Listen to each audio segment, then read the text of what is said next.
ጤና ይስጥልኝ አድማጮቻችን እንደምን አላችሁ? እንደምን ሰነበታችሁ? ግርማ ካሳ ነኝ። ይህ ዋሜራ ነው።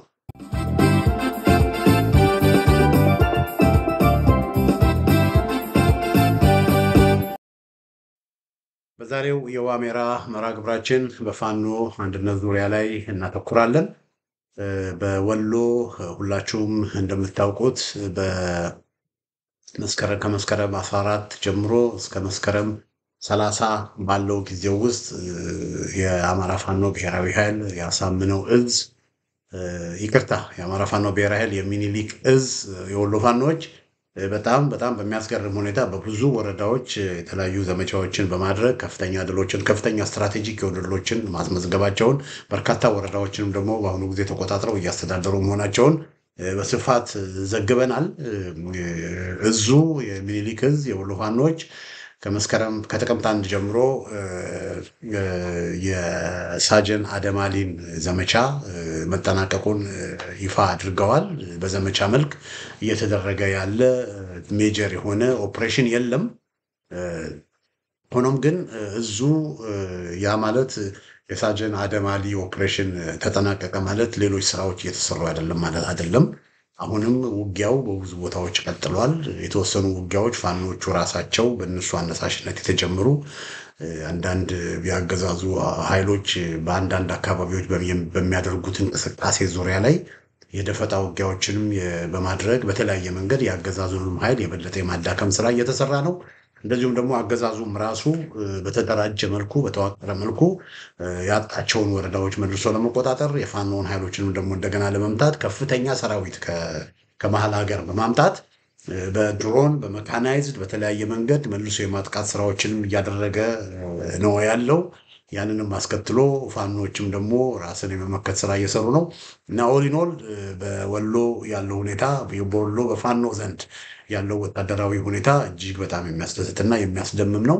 በጥሩ ሁኔታ ላይ ነው ያሉት ወሎም ደግሞ በወሎ ያሉ ፋኖችም ደግሞ አደረጃጀቶቻቸውን የበለጠ እያጠናከሩ የበለጠ እያስተሳሰሩ በጣም ትልቅ ወታደራዊ ድርጅት እየመሰረቱ ያለበት ሁኔታ ነው ያለው እና በመሪዎቹ አካባቢ በፖለቲካ አመራሩ፣ በወታደራዊ አመራሩ፣ በእዝ አመራሮች፣ በኮር አመራሮች ያለው ኬሚስትሪ እና ያለው ቅንጅት እንደምሰማው በጣም የሚያስቀና ነው እና ፋኖ ወሎ ያለው ሁኔታ በጣም ደስ የሚል ነገር ነው። እዚህ ጋር እንግዲህ ወሎ ዝም ብሎ እንዲሁ ከመሬት ተነስቶ አይደለም። ወሎ ያለውን ነገር እያየን ያለ ነው ከመሬት ተነስቶ አይደለም። ለምሳሌ በወሎ በርካታ ከ10 ምናምን ወረዳዎችን ፋኖች ሲቆጣጠሩ በሸዋ ከሄድን በሸዋ ከ22 ነው 23 ወረዳዎች በፋኖ እጅ ስር ያለው አንድ ወረዳ ብቻ ነው። እሱም የጊሼ ራቤል ወረዳ። ሌሎቹ የሸዋ ወረዳዎች በሙሉ በአገዛዙ ስር ነው ያሉት። አገዛዙ በሸዋ ብዙ ነገሮችን እንደፈለገ እያደረገ ያለበት ሁኔታ ነው ያለው። ፋኖች ሸዋ ሳይኖሩ ቀርቶ አይደለም። ነገር ግን ሸዋ ያሉ ፋኖች አንድ ስላልሆኑ በተለይም ደግሞ በነ ሻለቃ መከታው የሚመራው ፋኖ ሪሊ ለአንድነት እንቅፋትና ለአንድነት መሰናክል ስለሆነ ብዙ ጊዜ በዛም ደግሞ እርስ በርስ በፋኖች መካከል ውጊያ እንዲኖር ሁሉ እስከ ማድረግ ስለደረሰ እዛ አካባቢ ከፍተኛ የሆነ ክፍተት ለአገዛዙ በመፈጠሩ ነው። የፋኖ ሸዋ ያሉ ፋኖችም እንደዚህ ወሎ ያሉ ፋኖች እያደረጉት ያለውን ነገር በሸዋ ማድረግ ያልተቻለው እና ወሎ ትልቁ ነገር ምንድነው? ወሎ አንድነታቸው ነው። የወሎ አንድነት እንዴት ነው የመጣው የሚለውን ማየት እንችላለን። በወሎ አድማጮቼ፣ ተመልካቾቼ በወሎ በተለይ አፋሕድ የሚባለው አደረጃጀት ከተፈጠረ በኋላ ከፍተኛ የሆነ የእርስ በርስ ክፍፍል ነው የነበረው። በወሎ ከፍተኛ የሆነ ክፍፍል ነው የነበረው። በወሎ ኮሎኔል ፋንታሁን ሞሀባ በተለይ አፋሕድ ሲቋቋም አፋሕድ ከመቋቋሙ በፊት ወሎ አንድ ሆኖ ነበር። በኋላ አፋሕድ ሲቋቋም ኮሎኔል ፋንታሁን ሞሀባ ከላይ የምታዩቸው ማለት ነው እሳቸው ከእስክንድር ነጋ ጋር ሆኑ። ከእስክንድር ነጋ ጋር ለምን ሆኑ? እነምሬ ወዳጆ ተለይተው ከሌሎቹ ፋኖች ተለይተው ለምን ከእስክንድር ነጋ ጋር ሆኑ ብለን ብንጠይቅ ያ የሆኑበት ምክንያት ከበስተጀርባቸው በአዴኖች በተለያየ መንገድ እጃቸውን ስለጠመዘዙ እንደሆነ መረጃዎች እየጠቆሙ ነው። በተለይ እንደነ መስፍን ከፍ ያለው ያሉ በአዴኖች ራሳቸው በፋኖ ሰርገው ገብተው የፋኖን እንቅስቃሴ ወደኋላ እንዲጎትቱ ተልኮ ተሰጥቷቸው የመጡ አመራር እስከመሆን የደረሱ እንደነ መስፍን ከፍያለው ያሉ ሰዎች ስለነበሩ በመስፍን ከፍያለው ግፊትና በመስፍን ከፍያለው ተጽዕኖ ኮሎኔል ፋንታሁን እስክንድርን መረጡ። ከነምሬ ወዳጆ ተለይተው እስክንድርን መረጡ እና እስክንድር በሚመርጡበት ጊዜ ከዛ ምንድን ነው የሆነው? በፊት ሻለቃ ሀብታሙ ደምሴ ለምሳሌ ከታች የምታዩት ከምሬ ወዳጆ ጎን ያለው ሻለቃ ሀብታሙ ደምሴ የእስክንድር ነጋ የሚባል ክፍለ ጦር መሪ ነበር እና በኮሎኔል ፋንታሁን ስር 4 ክፍለ ጦሮች ነበሩ። ያዙልኝ ነው። ኮሎኔል ፋንታሁን ስር 4 ክፍለ ጦሮች ነበሩ። ምሬ ወዳጆ የምስራቅ አማራ ፋኖ እዝ በሚል ቆቦና ከወልዲያ በስተሰሜን ያለውን ኃይል ነበረ ምሬ ወዳጆ የሚመራው። የተቀሩት በሙሉ የወሎ አደረጃጀቶች በኮሎኔል ፋንታሁን ስር ነበሩ እና ሻለቃ ሀብታሙ ደምሴ እስክንድር ነጋ የሚባል ክፍለ ጦር ነበረ። እስክንድር ነጋ የሚባል ክፍለ ጦር የነበረው ጊዜ ለእስክንድር ነጋ እዛ ያሉ የወሎ ፋኖዎች ከበሬታ ስለነበራቸው ከበሬታና አድናቆት ስለነበራቸው ያን ያህል እስክንድር ነጋ ይወደድ ነበር። ከዛ ሌላው ክፍለ ጦር በእነ 50 አለቃ ወንድሙ የሚመራው የላስታ ክፍለ ጦር የሚባል ነበረ። ላስታ አካባቢ ያለውን የሚቆጣጠር የሚለው። ሶስተኛው ደግሞ በሻለቃ ድርሳን ከላይ ያለው ሻለቃ ድርሳን የሚመራው እነ ፋኖ እስራኤል ምናምን ያሉበት የልጅ ኢያሱ ክፍለ ጦር ነበረ። አራተኛው ደግሞ ኮሎኔል ፋንታሁን ራሱ የሚመሩት የመቅደላ ጽናት ክፍለ ጦር። እነዚህ 4 ክፍለ ጦሮች ነበሩ። እነዚህ 4 ክፍለ ጦሮችን ይዘው ነው ኮሎኔል ፋንታሁን ቤዚክሊ 80% የሚሆኑ ፋኖችን አቅፈው ነበር። በወሎ 80% የሚሆኑ ፋኖች በኮሎኔል ፋንታሁን ስር ነበሩ እና ኮሎኔል ፋንታሁን ያንን ይዘው ነው እንግዲህ ከምሬ ወዳጆ ጋር ተነጋግረው የአማራ ፋኖ በወሎ እዝ የሚል አድርገው ወሎን በሙሉ አንድ ያደረጉት። ከዛ ምሬ ወዳጆ የእዙ መሪ ሆነ፣ ኮሎኔል ፋንታሁን ምክትል መሪና ወታደራዊ አዛዥ ሆኖ እና ወሎ አንድ ሆኖ ነበር። አሁን አፋሃድ የሚባል ነገር ሲመጣ ኮሎኔል ፋንታሁን ከነምሬ ወዳጆ ከመሪያቸው ከምሬ ወዳጆ ተለዩ። በሚለዩበት ጊዜ ምንድነው የተፈጠረው መሰላችሁ? ያ አንድ የነበረው ወሎ ለአራት ተበተነ እና ወሎ ውስጥ በጣም ትልቅ ችግር ነበረው። በዚህ ልጅ የላስታ አሳምነው ኮር እነ ሻለቃ እና 50 አለቃ ወንድሙ የላስታ ኮር እኛ አፋሃድን አንቀበልም፣ እስክንድር መሪያችን አይደለም፣ ኮሎኔል ፋንታሁን እስክንድርን የመረጠው ያለ ፍቃዳችን ያለ እውቅናችን እኛን ሳያማከር ነው፣ ከመሪው ውጭ ነው በሚል ራሳቸውን ከኮሎኔል ፋንታሁን ይለዩና መሪያችን ምሬ ወዳጆ ነው በሚል በአማራ ፋኖ በወሎ ህዝብ ስር ይቀጥላሉ። ሌላው እንግዲህ ሻለቃ ድርሳን ብርሃኔ ደግሞ እንደውም ድርሳን ብርሃኔ አፋሃዶች አመራር አድርገው የሆነ አመራር ቦታ ሁሉ ሰጥተውት ነበር። እኔን ሳታናገሩ ከኔ ጋር ሳትወያዩ የምን አመራር? እኔ አልቀበልም፣ አፋሃድን አልቀበልም፣ እስክንድርንም አልቀበልም። ምንም የታውቀውና ነው እስክንድርን መሪ አድርጌ የምቆጣው ብሎ ሻለቃ ድርሳንም ውድቅ ያደርጋል። ውድቅ አድርጎ ሻለቃ ድርሳን የኢያሱ ክፍለ ጦርን ይዞ ለብቻው መንቀሳቀስ ጀመረ። እነ ምዕራብ ወሎ ያለው ኃይል ደግሞ ነፍሳቸውን ይማር ሳጅን አደም አሊ የሚመሩት አብዛኛውን ምዕራብ ወሎ የያዘው ኮር የምዕራብ ወሎ ኮር ብሎ ከነምሬ ጋር ቀጠለ። ወግዲና መካነ ሰላም አካባቢ ያሉ ፋኖች ደግሞ ከሻለቃ ሀብታሙ ደምሴ ጋር ሆነው እስክንድር ነጋ የሚባል የነበረው ማለት ነው። እስክንድር ነጋ የሚባለው እስክንድር ታናቅ ነው ተታለን ነው እስክንድር ብለን የሸየምነው እንጂ እስክንድር እንደዚህ ከፋፋይ ትግሉን የሚበትን ትግሉን የጎዳ መሰሪ መሆኑን አናቅም ነበር ብለው እስክንድር የሚለውን ቃል ሰረዙና መብረቅ ክፍለ ጦር የሚል ስም ይዘው መጡ ማለት ነው። ስለዚህ ይሄ የእስክንድር የሚባለው ስም ብራንዱ ወሎ ውስጥ ምን ሆነ ማለት ነው? ሞተ፣ ተንኮታኮተ እና በዛ አሁን ስለዚህ 4 አደረጃጀት ነበሩ። አሁን እነዚህ 4 አደረጃጀቶች በአፋሃድ ምክንያት ለአራት የተበተነ ስላደረጀት ከዛ በኋላ በጣም ብዙ መከራና ስቃይ የወሎ ፋኖች ከያዙ በኋላ እርስ በርስም ደግሞ በቃ ባለመስማማት አንዳንድ እርስ በርስ እየተገዳደሉ ከዛም አልፎ ደግሞ በቃ ባለመስማማታቸው የተነሳ ብዙዎቹ ተስፋ እየቆረጡ አገዛዙ የበላይነት አግኝቶ በብዙ ቦታዎችን መልሶ አገዛዙ የተቆጣጠረበት ሁኔታ ነበር። አሁን ምንድን ነው የሆነው? በዚህ መሃል የወሎ ፋኖች ተነጋገሩ፣ ተወያዩ፣ ኮሎኔል ፋንታሁንም ተስማሙ።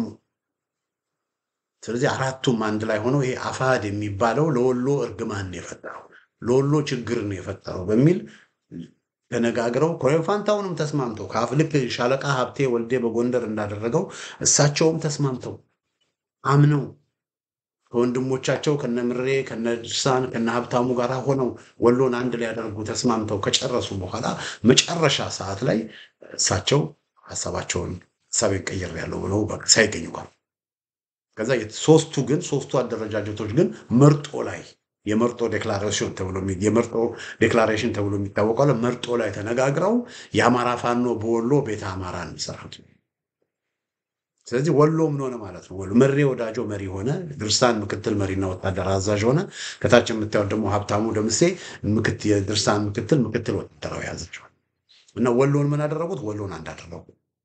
ኮሎኔል ፋንታሁን ለብቻቸው ቀሩ። አሁን ኮሎኔል ፋንታሁን ለብቻቸው በሚቀሩበት ጊዜ በኮሎኔል ፋንታሁን ስር የነበሩ ፋኖች ደስተኛ አልነበሩ።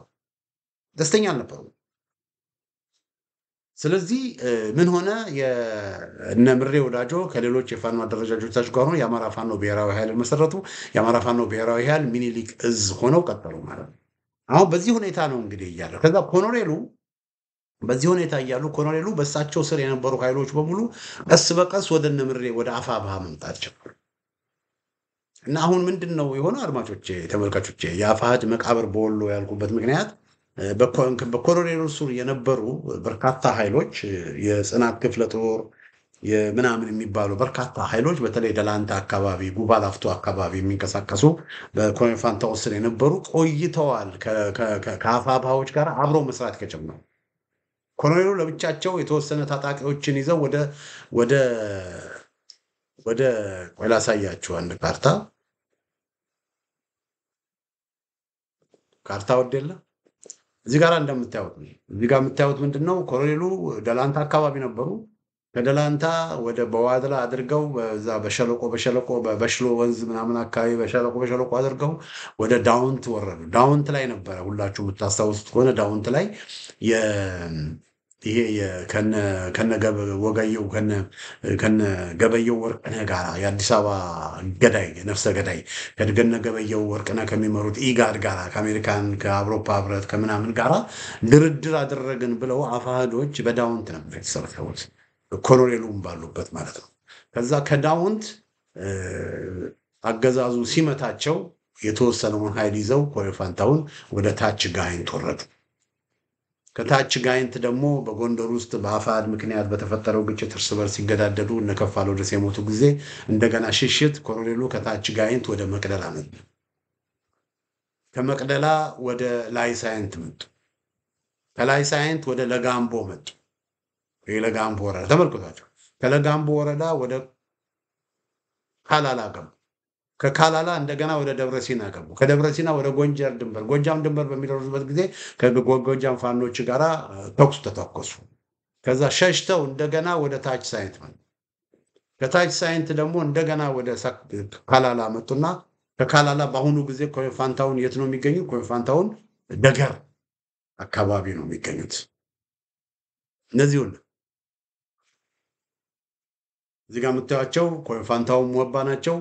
ከዛ ከጎናቸው ደግሞ ማስረሻ ሰጠ ያለ ማስረሻ ሰጠ ጋር ሆነው መቶ አይሞላም ከመቶ ከማይሞሉ ሰራዊታቸው ጋራ ታጣቂዎች ጋራ ቦዲጋርዶቻቸው ጋራ እንግዲህ ከቦታ ወደ ቦታ ከወረዳ ወረዳ ላይ እየተንከራተቱ ነው ማለት ነው። ኮሎኔል ፋንታሁን ከደላንታ ዳውንት፣ ከዳውንት ታች ጋይንት፣ ከታች ጋይንት መቅደላ፣ ከመቅደላ ለጋምቦ፣ ከለጋምቦ ካላላ፣ ከላላላ መካነ ሰላም ቦረና፣ ከዛ እንደገና ታች ሳይንት፣ ከዛ እንደገና ካላላ ያችሁ 9 ወረዳዎች ተሽከርክረዋል። እና ኮሎኔሉ ምን ሁኔታ ነው ያሉት ማለት ነው። ኮሎኔሉ እየተቀበዘበዙ እና ይሄ የሆነው ምንድነው አድማጮቼ? ኮሎኔል ፋንታሁን በጣም በርካታ የወሎ አክቲቪስቶችን የወሎ ፋኖችን አነጋገር ያለው ኮሎኔሉ በአሁኑ ጊዜ የቆሙ እስረኛ ናቸው የሚል አመለካከት ነው በመንግስት ዘንድ ያለው። የቆሙ እስረኛ ናቸው ኮሎኔሉ የሚል አመለካከት ነው ያለው። በዚህ ጉዳይ ላይ በስፋት ትንሽ ቆይቼ እመለሳለሁኝ። ግን ወደ መቃብሩ አፋሕድ በወሎ ሙሉ ለሙሉ እንደሞተ የሚያሳይ ግን አንድ መረጃ ላቀብላችሁ። እሱ ምንድነው? እንዳልኳችሁ ኮሎኔሉ የተወሰነው ኃይላቸውን ይዘው በቃ በ9-10 ወረዳ ሲንከራተቱ የቁም እስረኛ ሆኖ ማለት ነው። እነ ማስረሻ ሰጥ ያሉ አብረዋቸው እነ መስፍን ከፍ ያለው ብአዴኖች አሉ። ስለዚህ አስረዋቸዋል። ከነሱ ፈቃድ ውጪ ኮሎኔሉ መውጣት አልቻለም እና ኮሎኔሉ ታስረዋል። ስለዚህ በሳቸው ስር የነበሩ ለኮሎኔሉ ክብርና አክብሮት የነበራቸው በሳቸው ስር የነበሩ በተለያየ ቦታ ያሉ በተለይ በመቅደላ ጽናት ክፍለ ጦር ስር የነበሩ ግን በቃ በኮሎኔሉ ተስፋ እየቆረጡ ኮሎኔሉ ካሁን ላሁን ዛሬ ነገ ለነገ ወዲያ ይመለሳሉ፣ እንደገና አቋማቸውን ቀይረው ወደዚህ ይመጣሉ በሚል በጣም በቃ ከአፋብኃዎች ጋራ ከአፋብኃ ሚኒሊክ ጋራ እየሰሩ ከአፋብኃ ሚኒሊክ ጋራ በይፋ እየሰሩ ነገር ግን በኮሎኔሉ ስር ነን በአፋሕድ ወሎ ጠቅላይ ግዛት ስር ነን ብለው ኮሎኔሉን ይጠብቁ ነበር። ለኮሎኔሉ ሪስፔክት ስላላቸው አክብሮት ስላላቸው ኮሎኔሉን አንክድም።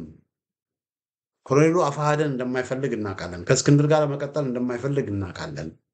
እና በማንኛውም ጊዜ ኮሎኔል ፋንታሁን ሊመለስ ይችላል፣ መሪያችን ነው ሊመለስ ይችላል በሚል ብዙዎቹ ለኮሎኔል ፋንታሁን ሪስፔክት ስላላቸው ከአሁን ላሁን ዛሬ ነገ ኮሎኔል ፋንታሁን ወደ አፋብኃ ይመለሳሉ የሚል ኤክስፔክቴሽን ስለነበራቸው በአፋሕድ ስር ቀጥለው በስም በአፋሕድ ስር ቀጥለው ይንቀሳቀሱ ነበር። ይህንንም እነ ድርሳን እነ ምሬ ያውቃል። ስለዚህ ምንም አይነት እርምጃ ጊዜ ሰጧቸው። ለዚህ ነው ብዙ ጊዜ 98 በመቶ 99 በመቶ ፋኖች አንድ ሆነዋል ብዬ ነው ብዙ ጊዜ የምናገር የነበረው። ለምንድን ነው ኮሎኔል ፋንታሁን ጋር የነበሩ ሰዎችን በመንፈስም በሐሳብም በዓላማም ከነምሬ ጋር አብረው ስለነበሩና ከነምሬ ጋር አብረው ስለሚታገሉ ስለማቅ ነው።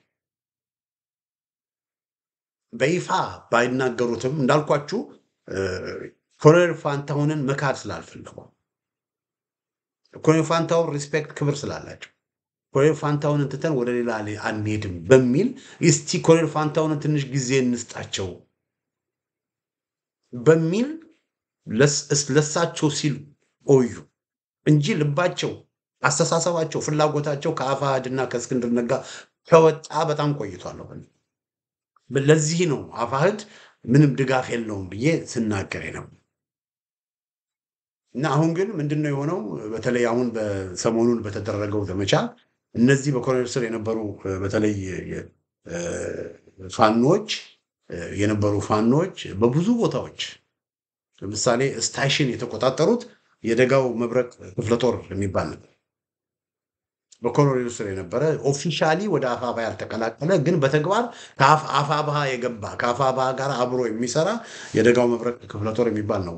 ወደ ስታሽን ከተማ አካባቢ ጉባ ላፍቶ አካባቢ ሲንቀሳቀስ የነበረው ግን ይሄ ክፍለ ጦር እንዳልኳችሁ ኮሎኔሉን በጉጉት ይጠብቅ ነበር። ከአሁን ላሁን ዛሬ ነገ ኮሎኔሉ ይመጣል ተብሎ ሲጠብቅ ነበር። ሆኖም ግን ኮሎኔሉ ወደ ደገር ከገቡ በኋላ ታች ሸዋ ድንበር ላይ ማለት ነው ከገቡ በኋላ የኮሎኔሉ ነገር በቃ ያከተመለት እንደሆነ ሁሉም ስለተረዱ በይፋ ውይይት አድርገው የደጋው መብረቅ ክፍለ ጦር ወደ አፋብኃ በይፋ ይቀርባል። ስለዚህ የደጋው መብረቅ ክፍለ ጦር ሌሎች ክፍለ ጦሮችም ተካተውበት ከተለያየ ቦታ ያሉትም ተሰባስበው በጣም ያንን ለማድረግ በጣም ትልቅ ድርጅታዊ ስራ ተሰርቷል። በጣም ብስለት ያለው ድርጅታዊ ስራ ተሰርቷል። በደንብ ሁሉን ነገር ካደረጉ በኋላ የደጋው መብረቅ ጦር በሚል እነዚህ ከኮሎኔል ፋንታሁን ጋር የነበሩ በየቦታው ያሉ የተሰባሰቡ ጀግና ፋኖች ለዓላማ የቆረጡ ነገር ግን ከአሁን ላሁን ዛሬ ነገ ኮሎኔል ፋንታሁን አመለካከቱን ይቀይራል እስቲ ትንሽ እንጠብቀው ብሎ ኮሎኔል ፋንታሁን ሲጠብቁ የነበሩ ሰዎች መጨረሻ ላይ ግን በኮሎኔል ፋንታሁን ተስፋ የቆረጡ በቃ በይፋ ከነ ድርሳን ጋራ ከነ ምሬ ጋራ ተነጋግረው ሁሉም ነገር አስተካክለው ተጨማሪ ኃይል ወደ እነሱም ገብቶ በቃ በጣም ስትራክቸርድ በሆነ መንገድ መዋቅራዊ በሆነ መንገድ አደረጃጀታቸውን አስፍተው የደጋው መብረቅ ኮር በሚል ተደራጅተዋል ማለት ነው። እና ይሄ የደጋው መብረቅ ኮር የጽናት ክፍለ ጦር፣ ደጀን ክፍለ ጦር፣ አንሻ ሰይድ ክፍለ ጦር፣ ስንጥቅ ክፍለ ጦርና ቀኛዝማች ተበጀ ክፍለ ጦር የሚባሉ 5 ክፍለ ጦሮችን በውስጡ ያካተተ ነው። በዋናነት ጉባ ላፍቶ፣ ደላንታና ዳውንት አካባቢ በስፋት የሚንቀሳቀስ እና ይሄ ኮር እንግዲህ አድማጮቼ፣ ተመልካቾቼ የአማራ ፋኖ ብሔራዊ ኃይል አሳምነው እዝ 6ኛው ኮር ሆነ ማለት ነው። አንደኛው ኮር የምስራቅ አማራ ኮር 1 ወደ ቆቦ አካባቢ የሚንቀሳቀስ፣ ሁለተኛው የምስራቅ አማራ ኮር 2 እሱም ወደ ቆቦ አካባቢ ግን ከወልዲያ በስተሰሜን በኩል የሚንቀሳቀስ እነ ጎብዬ ምናምን አካባቢ የሚንቀሳቀስ፣ ሶስተኛው የላስታ ጀነራል አሳምነው ኮር በላስታ በዋገምራ በላስታና ቡግና ምናምን አካባቢ እንደነ መቄት ባሉ በጣም ሰፊ በሆነ አካባቢ የሚንቀሳቀስ አምሳ አለቃ ወንድሙ ማሩ የሚመራ ነው። ሌላው የልጅ እያሱ ኮር ነው። እነ ድርሳን ያሉበት ወደ ከአምባ ከመርሳ ጀምሮ እስከ ታች እስከ ሸዋ ድንበር እንዳለ እነ ደሴን እነ ወሬሉን እነ ምናምን አካባቢዎቹን በሙሉ ያካተተ በጣም ሰፊ ቀጠና ያካተተ ክፍለ ጦር ነው። አራተኛው የንጉስ ሚካኤል ምዕራብ ወሎ ኮር ነው።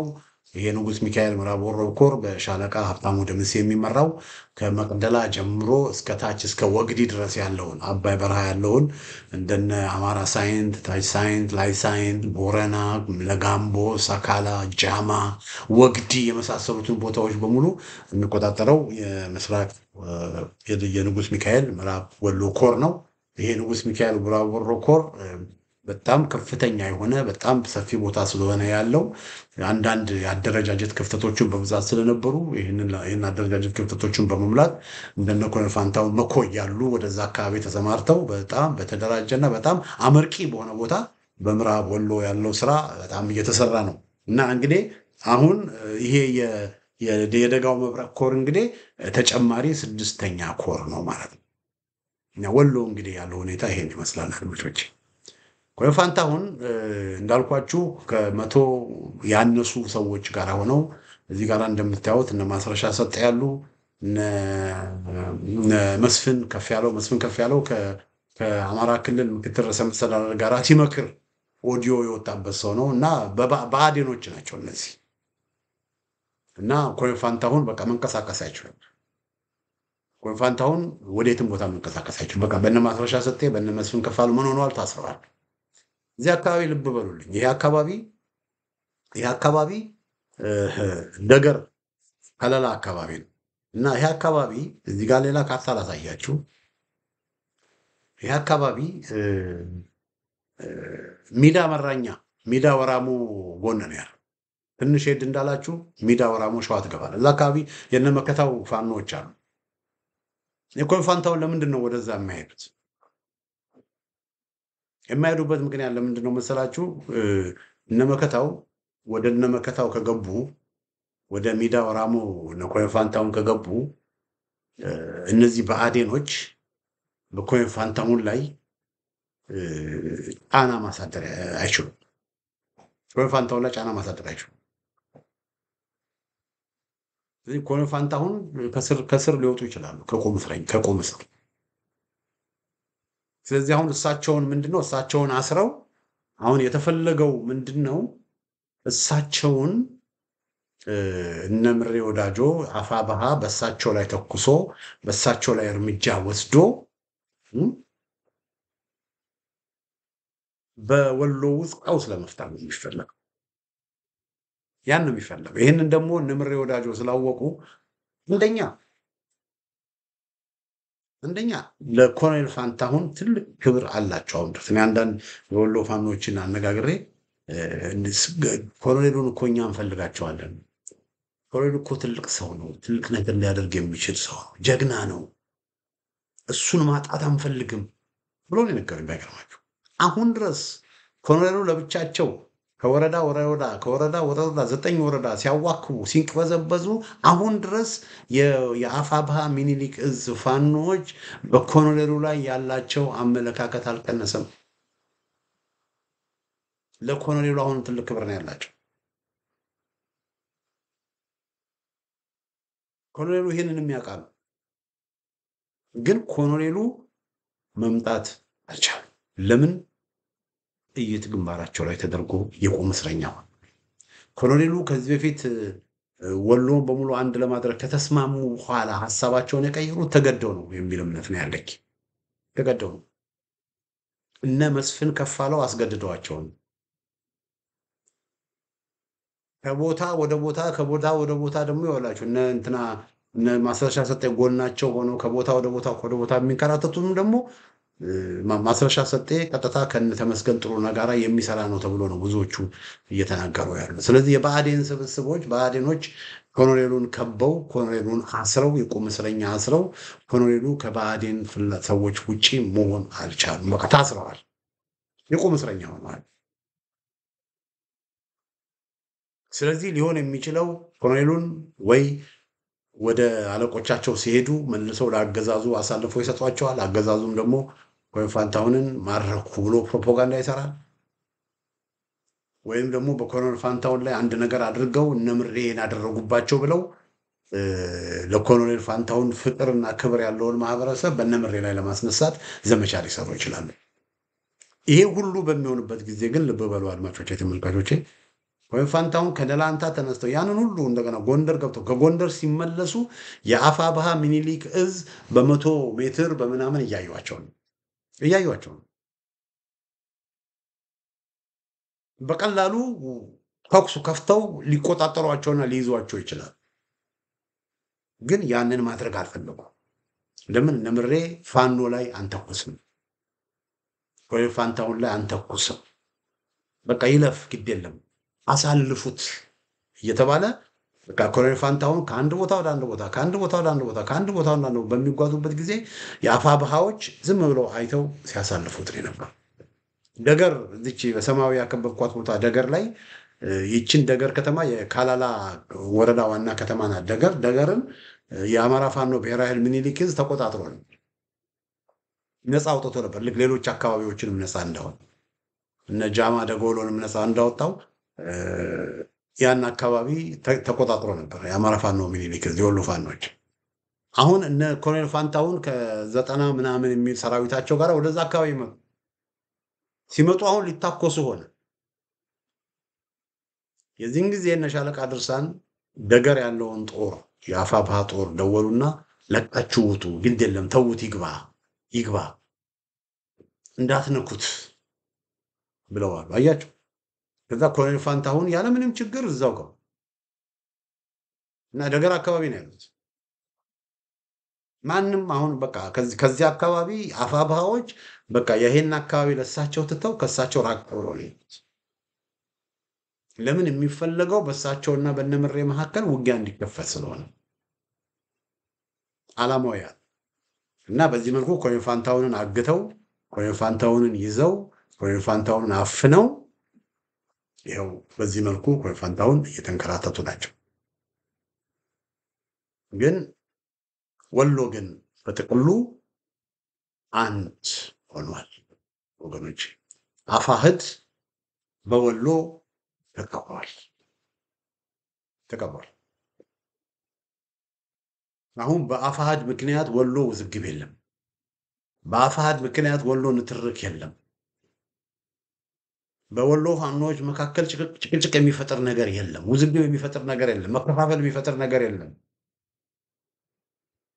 የወሎ ፋኖች በሙሉ በአንድ ላይ በአንድ ድርጅት አፋብኃ ሚኒሊክ እዝ ስር ተጠርንፈው ተቀናብረው ተቀናጅተው ተናበው እየሰሩ ይህንንም እያደረጉ መሆኑን እያሳዩ ነው። በተግባር እያሳዩ ወሬ አይደለም። የወሎ ፋኖች እየዋሉ ያሉት በተግባር ስራቸውን እያሳዩ በተግባር ከመስከረም 14 እስከ መስከረም 15 የተደረገው ኦፕሬሽን ካየን ያ የወሎ ፋኖችን አንድነት ያሳያል። አሁን የወሎ ፋኖ አደረጃጀቶች ከላይ እስከታች አንደኛ ማንም ግለሰብ ለብቻው የበላይ የሆነበት አደረጃጀት አይደለም። ወሎ ውስጥ ያለው ወሎ ብዙ ፋኖችን ምሬ ወዳጆ የራሱ ኳሊቲ ያለው በጣም ደግ የዋህ ተግባቢ የሆነ ሰው ነው። ምሬ ወዳጆ መሪው ሴራና ተንኮል የሚያውቅ አይደለም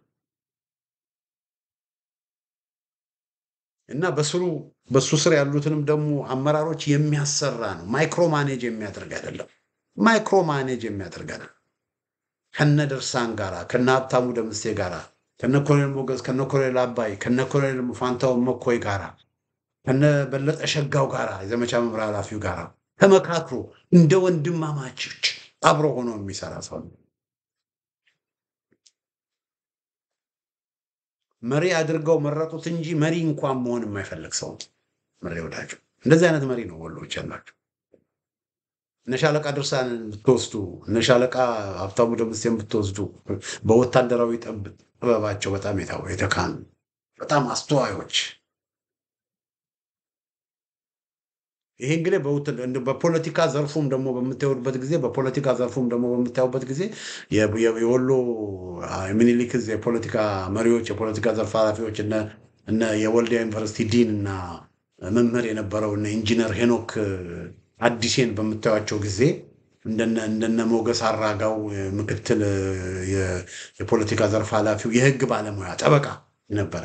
ጠበቃ ሞገስን ስታዩቸው በጣም የተማሩ ዩኒቨርሲቲ የተማሩ ህግን የሚያውቁ አስተዳደር የሚያውቁ ፖለቲካ የሚያውቁ በጣም ጥበብና ዊዝደም ያላቸው ሰዎች ያሉበት ቦታ ነው የወሎ አደረጃጀት። በእንደዛ ቦታዎች ያሉበት ቦታ ነው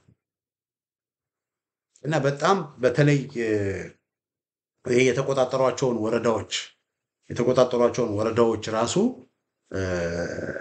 ማስተዳደር የሚችሉ ተዳዳሪዎችን አሰልጥነው እንዴት ህዝብን ማስተዳደር እንደሚገባ ምን አይነት መርህ መከተል እንደሚገባ ሁሉ አሰልጥነው የጨረሱና በዛ መስፈርት መሰረት የሰለጠኑትን ሰዎች በየቦታው ያሰማሩ ሰዎች ናቸው። ይሄ እንግዲህ በፖለቲካው ረገድ ነው የምነግራቸው። እያስተዳደሩ ነው። ወደ 10 ምናምን ወረዳዎችን በአሁኑ ጊዜ ፋኖዎች እያስተዳደሩ ነው። አስተዳዳሪ ሆነው የፖለቲካ ስራ እየሰሩ ነው። በውትድርናውም ደግሞ መስክ ከያዝን በቃ በየጊዜው እንደነ ኮማንደር ዮሴፍ ያሉ የፋኖ አዛዥ ምናምን ባይሆኑም የኮር አዛዥ ባይሆኑም ነገር ግን ስልጠና የሚሰጡ ፕሮፌሽናል ስልጠና የሚሰጡ አየር ወለዶችን ኮማንዶዎችን የሚያሰለጥኑ በየጊዜው የሚያሰለጥኑ ጠንካራ ኮማንዶዎችም ያሉበት እና የአማራ ፋኖ አፋሕድ በሸዋ ተቀብሯል። ለረጅም ጊዜ በአፋሕድ ምክንያት በእስክንድር ምክንያት ሸዋ ሲታመስ ቆይቷል። አሁን ግን ይህንን መርገምት ወሎዎች ከሸዋ አስወግደዋል። ይሄ ሰይጣን አፋሕድ የሚባለው ሰይጣን ከሸዋ ምድር ተነቅሎ ወጥቷል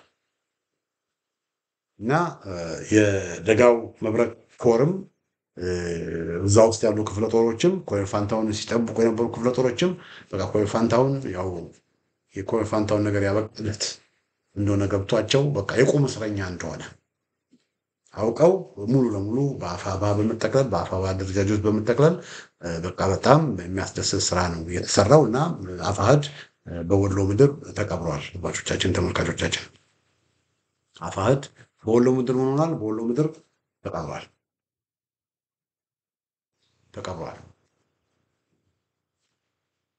በሸዋ አፋሕድ አለ፣ በጎንደር አፋሕድ አለ። የእስክንድር ነጋ እጅ በጎንደርም በሸዋም አለ። እንደዛ ስለሆነ በጎንደርም በሸዋም ችግር አለ። በወሎ ግን ያ ችግርን አልፈው ውጤት ያለው ስራ ወሎዎች እየሰሩ የመጡበት ሁኔታ ነው ያለው። እንግዲህ አፋሕድ መቃብር በወሎ በሚል ስር ያዘጋጀው ዝግጅትን ይመስላል። አድማጮቻችን፣ ተመልካቾቻችን በሌላ ጊዜ በተመሳሳይ ፕሮግራም እስክንገናኝ ደህና ሁኑ።